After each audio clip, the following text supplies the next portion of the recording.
बिस्मिल्लाहिर्रहमानिर्रहीम, अस्सलाम वालेकुम। उम्मीद है कि आप सब बखैर आफियत होंगे और आपका वर्ल्ड हिस्ट्री का सेशन बहुत मजे का चल रहा होगा। अच्छा जी, फर्स्ट थिंग फर्स्ट, मुझे बहुत मैसेजेस आ रहे हैं कि मैम आपने कहा था कि आप नोट्स प्रोवाइड करेंगी, आपने अभी तक उसकी कोई लिंक अपलोड नहीं किया। इंतहाई माजरत, मैं भूल गई थी। इस लेक्चर के साथ जब आप डिस्क्रिप्शन पे क्लिक करेंगे तो वहाँ पे आपको पीडीएफ का वो गूगल डॉक्स का लिंक मिल जाएगा, उस पर आप क्लिक करेंगे तो आपको नोट्स वहाँ से मिल जाएंगे, ठीक है। अच्छा जी, आज हम बात करने जा रहे हैं गंधारा आर्ट के हवाले से। लास्ट हमने डिस्कस किया था अशोका द ग्रेट, और वही उन्हीं का कुछ एक मिलता जुलता उसमें से टॉपिक है आपका गंधारा आर्ट का। और अगर आपने ये दोनों लेक्चर्स को इकट्ठा सुनिएगा, दोनों को लिख लीजिएगा, दोनों को नोट कर लीजिएगा और फिर क्वेश्चन की डिमांड के मुताबिक जो है वो मटेरियल सप्लाई कर दीजिएगा एग्जामिनर को। अच्छा, सवाल क्या है जनाब, पीएमएस 2020 में वो पूछता है कि define Gandhara art and it's main features, how for was it influenced by foreign invasions या फॉरेन एलिमेंट्स। तो सवाल बेसिकली तीन हिस्से हैं। सबसे पहले गंधारा आर्ट क्या है, फिर उसके फीचर्स क्या हैं, और वो किस तरह से फॉरेन इन्वेजन्स ने अपना एक इम्पैक्ट छोड़ा। जब भी कोई किसी जगह पे एक नई कौम जाके आबाद होती है, बसती है, कब्जा करके जाती है, जिस भी सूरत में जाती है, तो वो एक जो उनका अपना पर्टिकुलर स्टाइल है आर्ट्स क्राफ्ट्स के अंदर, और जो लोकल्स का स्टाइल है फिर वो मर्ज हो जाते हैं, उसका एक ब्लेंड बन के एक नई चीज़ आपके सामने आती है, ठीक है।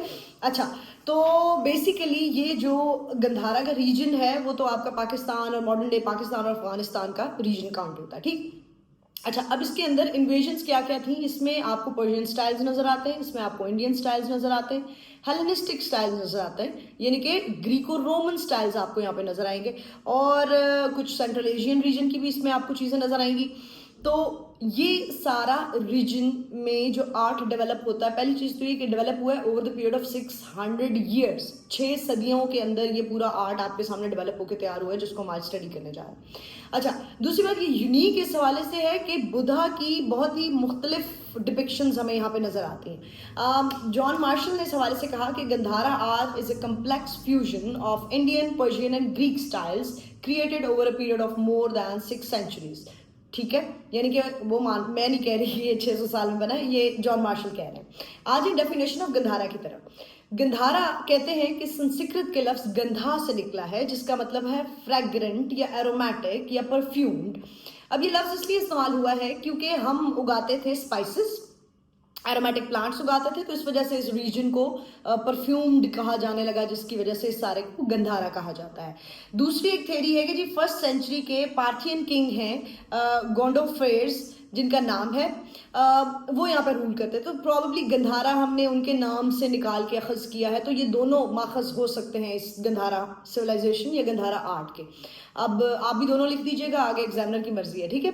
अच्छा, गंधारा कि अगर हम हिस्ट्री की तरफ जाएं तो यहाँ पे मल्टीपल लोगों ने over the period of time आकर के इन्वेजन की, यहाँ पे कंट्रोल किया, यहाँ पे अपना एक इम्पैक्ट छोड़ा, फिर कुछ नए लोग आ गए, उन्होंने अपना इम्पैक्ट छोड़ा, and so on so on. ये प्री मौर्यन एम्पायर कंसिडर की जाती है। जो मौर्य डायनेस्टी, वो चैंक्य कुतालिया, अर्थशास्त्रा, चंद्रगुप्त मौर्य, अशोका के जो दादाजी थे, उससे भी पहले का ये सारा कुछ यहाँ पे एग्जिस्ट कर रहा है, ठीक है। आकेमेनाइड एम्पायर ऑफ पर्शिया थी जनाब 480 BC में, फिर 326 में अलेक्जेंडर द ग्रेट आ गए, 230 में यहाँ पे मौर्य डायनेस्टी आती है, फिर 190 BC में Indo Greek, 1st to 2nd AD में कुशन डायनेस्टी है, 3rd AD में ससेनियन एम्पायर है, और 4th से 5th AD में यहाँ पे व्हाइट हंस थे। तो आप देखें कि यहाँ का जो आर्ट है उसमें इन सब का कुछ ना कुछ आपको इम्पैक्ट नजर आएगा। अगर हम ज्योग्राफिक लोकेशन देखें तो ये नॉर्थ वेस्ट है इंडियन सब कॉन्टिनेंट का, कुछ पोर्शन पाकिस्तान का है, कुछ पोर्शन आपका अफगानिस्तान का है। साइट्स देखें तो सबसे पहले वी हैव गॉट टैक्सला, जिसको लोग तक्षशिला भी कहते हैं। ये सेंटर था लर्निंग का उस जमाने में, अभी भी शायद किसी हद तक है, बट आप विजिट करें तो आपको वहाँ पे स्टूपास नजर आएंगे, आपको वहाँ पे बुद्धिस्ट इंस्क्रिप्शंस नजर आएंगी। तो एक बड़ा हिस्टोरिक शहर काउंट किया जाता है। हिस्टोरिक इस वजह से भी है कि चैंक्य कुतालिया यहाँ पे पढ़ाते थे और चंद्रगुप्त मौर्य यहाँ पे पढ़ते थे, तो again it's a big thing. Then we have got Takht-i-Bahi, जो कि मर्दान के करीब है। यहाँ पे भी काफ़ी एंशियंट इंस्क्रिप्शंस जो हैं वो हमें मिली हैं, दरियाफ्त हुई हैं यहाँ से। देन वी हैव गॉट पेखावरते। Peshawar is not only famous for charsi tikka और दुम्बा और अदर थिंग्स। ये भी एक इसकी सिग्निफिकेंस है पेशावर की, कि यहाँ पे काफ़ी सारे स्कल्पचर्स और इस तरह की चीज़ें बरामद हुई हैं और इनके म्यूजियम में पड़ी गई है पेशावर के। Then we have got Hadda, this is located in Afghanistan, Pakistan Afghanistan के बॉर्डर के पास है। यहाँ पे आपको आर्कियोलॉजिकल साइट्स मिली हैं, स्टैचूज मिले हैं, कुछ स्कल्पचर्स मिले हैं, स्टूपास मिले हैं। And then last but not the least is Bamiyan which is located in Afghanistan. और ये इंपॉर्टेंट इस हवाले से भी है कि यहाँ पे सबसे बड़ा स्टैचू एग्जिस्ट करता था जिसको तालिबान ने 2001 में डिस्ट्रॉय कर दिया था। ठीक है, इन साइट से हमें उस रिच कल्चर का अंदाजा हुआ, हमें आर्ट का अंदाजा हुआ और ये सारी चीजें हमने सीखी। अगेन आप you will get the notes, relax, don't worry, you whenever you're talking about geostrategic location you have to draw a map. Zoom कर लो भाई, हाँ very nice. Then you have to draw a map और उसमें अपने locations को pin करना होता है कि यहाँ पे पाया जाता है, यहाँ पे पाया जाता है, यहाँ गंधारा सिविलाइजेशन थी। आ जाए जी मेन फीचर्स की तरफ। मेन फीचर्स में सबसे पहले हमारे पास फजल दाद काकड़ जिन्होंने किताब लिखी द आर्ट ऑफ गंधारा में उनकी कोटेशन है कि the Gandhara region was a melting pot of cultures and religions with influences from India, Persia, Greece and Central Asia, all blending together to create a unique artistic culture and tradition. क्यों unique है? क्योंकि Indian styles के अंदर Greek styles जब मर्ज हुए हैं तो उन्होंने एक बड़ी कोई खूबसूरत सी एक आमेजिश तैयार की है गंधारा आर्ट के अंदर। फॉरेन इन्फ्लुएंस हमें नजर आता है गंधारा आर्ट के अंदर। अच्छा जी, सबसे पहले आप बात करते हैं बुद्धिस्ट आइकॉनोग्राफी गंधारा आर्ट के अंदर जो हमें नजर आती है। हमें यहाँ पे बुद्धा जी की जो मूर्तियां नजर आई, जो उनकी कहीं पे पेंटिंग्स नजर आई हैं, मुख्तलिफ जो हमें नजर आते हैं बुद्धा जी, उसमें कुछ खास बातें हैं। एक चीज़ तो ये आपकी अमरवती स्कूल ऑफ आर्ट से मेल खाता है और दूसरा एक और भी था, I mentioned it somewhere and I just Mathura और अमरवती स्कूल ऑफ आर्ट में जैसी मूर्तियां बुद्धा जी की मिलती हैं वैसी ही कुछ ना कुछ हमें गंधारा में भी मिलती हैं।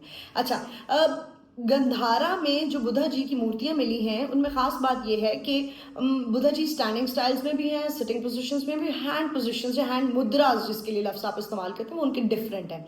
4 जो यूनिक किस्म के उनके हैंड जेस्चर्स हमें नजर आए हैं गंधारा सिविलाइजेशन में। सबसे द फर्स्ट वन इज अभया मुद्रा, जो कि आपका इट शोज फियरलेसनेस। इसको आप ऐसे हाथ करके एंड हल्का सा स्लाइटली बेंड करेंगे। अब ये आपको स्टैंडिंग पोजीशन में लाइक दिस भी नजर आएगा और गोद में रख के ऐसे फैला के भी, दिस इज अभय मुद्रा। देन वी हैव गॉट ध्यान मुद्रा। अच्छा, अभय मुद्रा जो है दैट शोज के यू आर फियरलेस, आपको किसी का डर नहीं है। अभी भी आप अगर कुछ योगा की वीडियोस वगैरह देखेंगे तो आपको, अगर आप किसी चीज़ से डरते हैं तो फिर आप ये प्रैक्टिस करें 10 से 15 मिनट डेली, तो ये आप वहाँ से सीख सकते हैं। अच्छा जी, देन वी हैव गॉट ध्यान मुद्रा। ये आपके फोकस को बढ़ाता है, आपकी कंसंट्रेशन को बढ़ाता है, ध्यान लगा के आप एक चीज़ कर रहे हैं। ठीक है, अच्छा अब ये ध्यान मुद्रा जो है ये करेंगे कैसे? ठीक है, लाइक दिस। अब एक मूर्तियों की मैं तस्वीरें साथ लगाऊंगी तो यू विल फाइंड के ऐसे करके आप फोकस करें, आंखें बंद करके, डीप ब्रेथ। ठीक है, देन वी हैव गॉट धर्म चक्र मुद्रा, जो कि ये शो करता है कि आप प्रीचिंग कर रहे हैं। तो धर्म चक्र मुद्रा is something like this is the hand gesture. तो बुद्धा का आपको ये हैंड जेस्चर भी नजर आता है। And last but not the least we have got the bhumi sparsha mudra, जिसमें जमीन को टच कर रहे हैं राइट हैंड के साथ। बुद्धा जी जमीन को टच कर रहे हैं, भूमि स्पर्श मुद्रा। तो ये इंडिकेट करता है कि हम ट्रुथ को विटनेस कर रहे हैं और ज़मीन जो है वो हमने वापस लौट के इसी में जाना है। और थोड़ा सा इसमें आप जो है वो एनवायरनमेंट की तरफ भी, ये इस तरह के जो हमारे औलिया कराम थे या बुद्धा जी हैं या कुछ लोग हैं तो वो उनका इस तरफ ध्यान हुआ करता था, एनवायरनमेंट की तरफ भी। ठीक है, आ जाए जी हेलेनिस्टिक फीचर्स की तरफ। अलेक्जेंडर की आमद के साथ यहाँ पे ग्रीको रोमन स्टाइल्स नज़र आए हमें, जो कि हमें बाद में ये लगा कि ये अलेक्जेंडर की आमद की बाइस ही ये चीज़ें हमें यहाँ पे नजर आएंगी। क्या नजर आएंगी जी? सबसे पहली चीज़ तो ये है कि वेवी हेयर। अच्छा, जो हमें बुद्धा जी की मूर्तियां गंधारा में मिलती हैं वो मोर और लेस वैसी ही हैं जैसे ग्रीक गॉड अपोलो की आपको मूर्तियां नजर आती हैं। ठीक है, बहुत रिजेम्बलेंस है दोनों में। घुंघराले बाल, फिर आपकी मस्कुलर बॉडी बिल्ड अच्छा है। देन वी हैव गॉट एक पर्टिकुलर टाइप ऑफ ड्रेप्स है जिसमें रिंकल्ड ड्रेप्स हैं, मतलब चुनटों वाली चादर कह लें आप। ठीक है, then we have got expressionless faces, not smiling, not angry, not sad, nothing. Plain face है, ठीक है, एक्सप्रेशनलेस फेस होता है। Then we have got forehead lines, half eyes closed, ये एक यूनिक बात नजर आती है। हाफ आइज क्लोज्ड जो है वो आपको उधर ग्रीक मूर्तियों में नजर आती हैं या फिर हमारे पास गंधारा में आती हैं। बियर्ड भी है, कुछ जगहों पे मुस्टैश भी है, और एक और चीज आपको हालो नजर आता है, HALO, hello, it's not hello. Hello is a हाला बना होता है रोशनी का गोल सा दायरा, मूर्ति के पीछे गोल दायरा है। अब ये साइमल्टेनियसली आपका जो हेलेनिस्टिक स्टाइल भी है and at the very same time इसको पर्शियन इन्फ्लुएंस भी कहा जा सकता है। पर्शियंस जो थे, इरानियंस कह लें आप आसान लफ्जों में, ये आग की परस्तिश किया करते थे। अब अभी भी आप if you ever get to visit Iran, तो lights and a lot of lights, आप अगर हरम भी जाते हैं तो ये बड़े बड़े फानूस, और वो आपको एक बल्ब फ्यूज नजर नहीं आएगा उन फानूसों में, ठीक है। तो रोशनी के साथ इनकी कोई अजीबो गरीब सी मोहब्बत है, तो वो पीछे से रोशनी का हाला बनाना एक ईरानियन स्टाइल भी कंसिडर किया जा सकता है। अच्छा जी, the standing position Buddhas in Gandhara resemble Greek gods, जे लियोशको ने ये कोटेशन दी है। उन्होंने भी कहा है कि ये ग्रीक गॉड से, मैं नहीं कह रही, उन्होंने भी कहा है कि ग्रीक गॉड से रिजेंबल करते हैं, ठीक है जी। अच्छा, मजीद ये कि ये स्टको या ब्लूइश ग्रे स्टोन से बनी हुई मूर्तियां हैं, अगेन हेलेनिस्टिक स्टाइल है।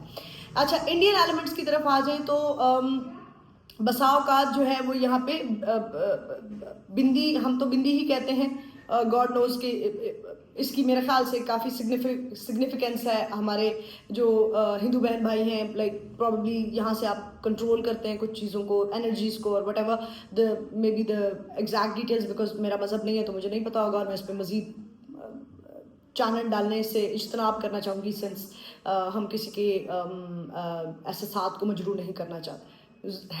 दकीक उर्दू हो गई। अच्छा, तो आपको यहाँ पे ना वो नज़र आया, बिंदी लगी हुई नज़र आई है बुद्धा जी के। अच्छा, फिर एक पर्टिकुलर ज्वेलरीज जो हमारी मशहूर है सब continent and particularly Indian jewellery वगैरह भी डाइटीज़ ने पहनी हुई नज़र आती है।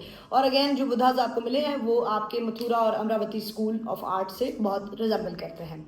अच्छा, बड़ा ही रियलिस्टिक पोर्ट्रेल है स्कल्पचर्स के अंदर, मस्कुलर बॉडीज हैं। तो अब अगर एक बुद्धा जी की मूर्ति मिली है जो कि निर्वाणा में है, तो उनकी रिब केज तक दिखाया गया है। रिब केज तक दिखाने का मतलब ये कि आप जो एनाटॉमी है उसके ऊपर बहुत फोकस कर रहे हैं, आप फीचर्स को बहुत तफसील के साथ जो है वो बयान करने की कोशिश करें। यूज़ ऑफ ग्रे शिस्ट है जी, एक मखसूस ग्रे शिस्ट स्टोन इस्तेमाल किया गया है, और ये स्टोन इस्तेमाल इसलिए किया गया है कि इससे प्रिसाइज डिटेलिंग हो सकती है। प्रिसाइज डिटेलिंग इज घुंघराले करली बाल अगर बनाए गए हैं तो करली बाल बनाए गए हैं। रिब के जैसे मैंने पहले तस्करा किया, फेशियल एक्सप्रेशंस तो ऐसे कम ही हैं, लेकिन जो हैं वो प्रॉपर तरीके से दिखाए गए हैं। अच्छा, नैरेटिव सीन्स,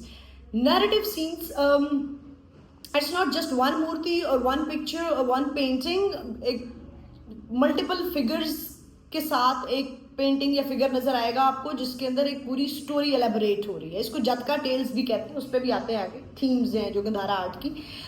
जातका टेल्स बेसिकली इसी तरफ आ गए हैं तो इसको डिस्कस करते जाते हैं। बुद्धा की जो पहले की लाइफ थी और फिर उसके बाद बुद्धा की जो बाद की लाइफ थी, उसको स्टोरी टेलिंग के थ्रू फैलाया जाता था, प्रीचिंग की जाती, विच इज कॉल्ड जातका टेल्स, ठीक है। तो जातका टेल्स की आप कह रहे हैं पिक्टोरल मैनिफेस्टेशन जो है वो हमें गंधारा आर्ट में नजर आती है कि पेंटिंग्स होंगी तो मल्टीपल फिगर्स हैं, कोई कुछ कर रहा है किसी मुद्रा में पर्टिकुलर में, स्टैंडिंग सिटिंग पोजीशन, इस तरह, तो वो एक पूरी स्टोरी नरेट कर रही है वो एक पेंटिंग, ठीक है। फिर drapery, use of drapery Gandhara art के अंदर बड़ी स्टाइलिश किस्म की वो शॉल्स पहनाई गई हैं बुद्धा जी को, जो कि अगेन हमें वहाँ से भी नज़र आती हैं, आपके अपोलो के ऊपर पहनी हुई। रिंकल्ड कपड़ा एक मखसूस चीज़ यहाँ पे नज़र आती है कि मतलब खाली शॉल भी पहनाई जा सकती है बट उसको रिंकल्स भी डाले गए, ठीक है।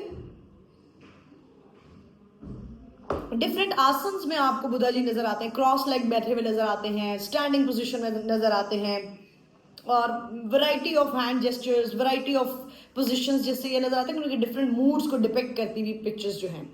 लेगेसी गंधारा आर्ट की है कि ये ना सिर्फ मजहबी तौर पे लोगों के लिए अहमियत के हामिल हैं, बट एक आर्ट और कल्चर और उसके ऊपर भी रोशनी डाली जाती है। प्रिजर्वेशन अगर हम गंधारा आर्ट की देखें तो जॉन मार्शल ने Taxila and illustrated account of archaeological excavation में लिखा कि the artistic creations of the Gandhara school are remarkable for their beauty, originality and stylistic diversity. ठीक है, किताब का नाम है जनाब टेक्सिला, फिर कॉलन और an illustrated account of archaeological ये वो फलां का। अच्छा, ये जो चीज़ें यहाँ से डिस्कवर हुई उनको लिखने वालों ने इस तरह मुख्तलिफ किताबों के अंदर तफसील से लिखा और उसको महफूज किया। बाकी जो मूर्तियाँ हैं कुछ म्यूज़ियम्स में प्रोटेक्ट करके रखी गई, इनकी प्रॉपर साइट्स हैं जो आप जाके विज़िट कर सकते हैं, स्टूपाज आप विज़िट कर सकते हैं, उनके ऊपर इंस्क्रिप्शंस मौजूद हैं। तो हमने गंधारा को प्रिजर्व इस तरह करने की कोशिश की कि हमने इनको across the globe different museums में रखा। और वैसे भी कोई काम की चीज़ निकल आती है तो वो सरकार जो गोरे हैं वो वैसे यहाँ से उठा के ले जाते, तो जितना हम उनसे बचा पाए हैं वो हमने प्रिजर्व करके अपने पास रखा हुआ है। यहाँ इख्तिताम पजीर होता है आपका ये सवाल। अगली नशिस्त में हम कास्ट सिस्टम पढ़ते हैं और फिर मुगल्स की तरफ आ जाएंगे। ठीक है, इंतहाई माजरत के डिलेज आ रहे हैं बिकॉज मेरी अपनी रिकॉर्डिंग्स भी होती हैं, कॉलम्स और लटरम पटम मल्टीपल थिंग्स साइमल्टेनियसली चल रही थी जिसकी वजह से डिले हो जाते हैं। Last but not the least, मेरी फ़ी मत भूलिएगा, एक अलहम, चहार कुल, एक सूरह यासीन और एक सूरह मुल्क for my late father and late मामू फरद अब्बास एंड इरफान अब्बास, उनके साल सवाब के लिए आपने पढ़ना है। और नोट्स जो हैं वो आज इसके साथ ही अटैच कर दिए जाएंगे। और अपना ख्याल रखिएगा, दुआ में याद रखिएगा। अल्लाह नगहबान।